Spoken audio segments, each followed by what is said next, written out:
வணக்கம், நான் doctor Santhosh, consultant cardiologist, Meridian hospital. So இன்னைக்கு உங்ககிட்ட நான் என்ன பேசணும்னு நினைக்கிறேன் அப்படின்னா, heart attack in young adults. இப்போ உங்களுக்கு எந்த மாதிரிலாம் சிம்டம்ஸ் இருக்குது அப்படின்னா உடனே ஹாஸ்பிட்டலில் போய் பார்க்கணும். அப்படின்னா ஃபஸ்ட்டு செஸ்ட் பெயின், திடீர்னு ஒரு பெயின் ஆரம்பிக்குது, அழுத்தமாக இருக்குது அப்படின்னா உடனே ஹாஸ்பிட்டல் போகணும். ஒரு சிலருக்கு ஷோல்டர் பெயின், நெக் பெயின், இல்லை ஜா பெயின், இந்த மாதிரி எந்த பெயின் இருந்தாலும் அது ஹார்ட் ப்ராப்ளமாக இருக்க வாய்ப்பு இருக்குது. ஸோ உடனே ஹாஸ்பிட்டலில் போய் பார்க்கணும்.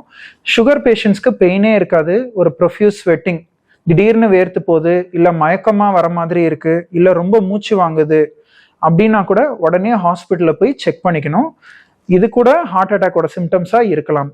ஸோ எவ்வளோ சீக்கிரம் அந்த ப்ராப்ளமை நம்ம கண்டுபிடிக்கிறோமோ அவ்வளோ சீக்கிரம் நம்மளால ட்ரீட் பண்ண முடியும். ஸோ இப்போ ஹார்ட் அட்டாக் வராமல் இருக்க என்னெல்லாம் நம்ம பண்ணணும் அப்படின்னா, எஸ்பெஷலி லெஸ் தென் 45 இயர்ஸ், அதாவது 30 இயர்ஸ்லேயே இதெல்லாம் ஆரம்பிச்சிடணும்.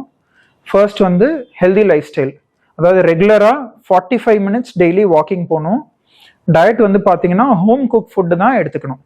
வெளியில் வாங்கி சாப்பிட்றத முடிஞ்ச அளவுக்கு அவாய்ட் பண்ணிக்கோங்க. அண்ட் ஒர்க் ரிலேட்டட் ஸ்ட்ரெஸ் எடுத்துக்காதீங்க. ஸ்லீப் வந்து அடிக்குவேட்டாக 8 hours ஸ்லீப் பர் டே இருக்கணும், நல்ல சவுண்ட் ஸ்லீப் இருக்கணும்.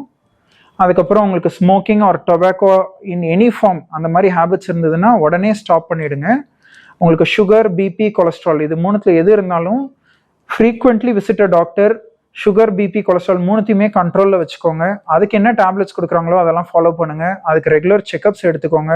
உங்களோட பிபி லெவல்ஸ் நார்மலாக இருக்கா, சுகர் லெவல்ஸ் நார்மலாக இருக்கா, கொலஸ்ட்ரால் லெவல்ஸ் நார்மலாக இருக்கா, வீட்லேயே home BP monitoring, weekly once sugar check பண்ணுறது, அதுக்கப்புறம் monthly once or 3 months once cholesterol check பண்ணுறதுன்னு சொல்லிட்டு ஃப்ரீக்வெண்ட்டாக இது எல்லாத்தையும் செக் பண்ணி கண்ட்ரோலில் வச்சுக்கிட்டீங்க அப்படின்னாலே ஹார்ட் ப்ராப்ளம் வரதுக்கான ரிஸ்க் ரொம்ப ரொம்ப கம்மி. And in addition to that, already உங்கள் வீட்டில் யாருக்கோ ஹார்ட் ப்ராப்ளம் இருக்குது, நான் சொன்ன மாதிரி ஃபேமிலி ஹிஸ்ட்ரி இருக்குது அப்படின்னா இயர்லி ஒன்ஸ் ஒரு ஹார்ட் செக்அப் பண்ணிக்கிறது நல்லது. ஸோ ஹார்ட் ரிலேட்டடாக உங்களுக்கு இப்போ நான் எக்ஸ்பிளைன் பண்ணேன் இல்லையா, இந்த சிம்டம்ஸ் ஏதாவது நீங்கள் ஆல்ரெடி ஃபீல் பண்ணியிருந்தாலோ இல்லை ஃபியூச்சரில் எப்பயாவது இந்த மாதிரி சிம்டம்ஸ் ஏதாவது உங்களுக்கு வந்தாலோ உடனடியாக பக்கத்தில் இருக்க கார்டியாலஜிஸ்ட்டை போய் பார்க்குறது நல்லது.